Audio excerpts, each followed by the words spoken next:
હાલ અંબાલાલ પટેલે ખૂબ જ દુઃખદ આગાહી કરી છે। હવામાન નિષ્ણાત અંબાલાલ પટેલે જણાવ્યું છે કે 30 એપ્રિલથી પ્રી મોન્સૂન એક્ટિવિટી શરૂ થવાની શક્યતા છે અને 10-11 મે સુધીમાં રાજ્યના મોટા ભાગના વિસ્તારોમાં ભારે ગાજવીજ સાથે કમોસમી વરસાદની શક્યતા તેમણે વ્યક્ત કરી છે।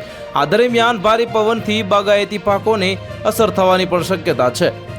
30 એપ્રિલથી 11 મે સુધીમાં રાજ્યના ઘણા ભાગોમાં પ્રી મોન્સૂન વરસાદ થવાની શક્યતા છે।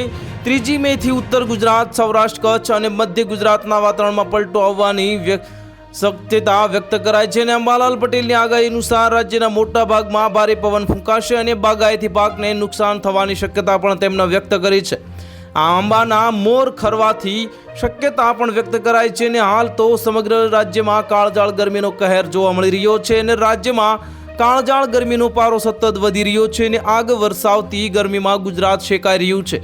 આ રાજકોટ, અમદાવાદમાં આકાશમાંથી અગન વર્ષા વરસી રહી છે। ત્યારે હવામાન વિભાગ દ્વારા ગરમી અને હીટવેવને લઈને આગાહી કરવામાં આવી છે અને હવામાન વિભાગના જણાવ્યા મુજબ મોટાભાગના શહેરોમાં ગરમીનો પારો 40 ડિગ્રીને પાર છે। આ સૂર્યના પ્રકોપના કારણે રસ્તાઓ સુમસામ બન્યા છે અને અમદાવાદમાં આજે ગરમીનો પારો 43 ડિગ્રીને પાર પહોંચી શકે છે। તો હાલ માટે આટલું જ। મળીશું નવી અપડેટ સાથે। જો તમને અમારા વિડીયો પસંદ આવતા હોય તો વિડીયોને લાઇક કરી દેજો, ચેનલને સબસ્ક્રાઇબ કરી બાજુમાં આવેલા બેલ આઇકનને દબાવી દો, જેથી તમને આવા સમાચારની અપડેટ મળતી રહે।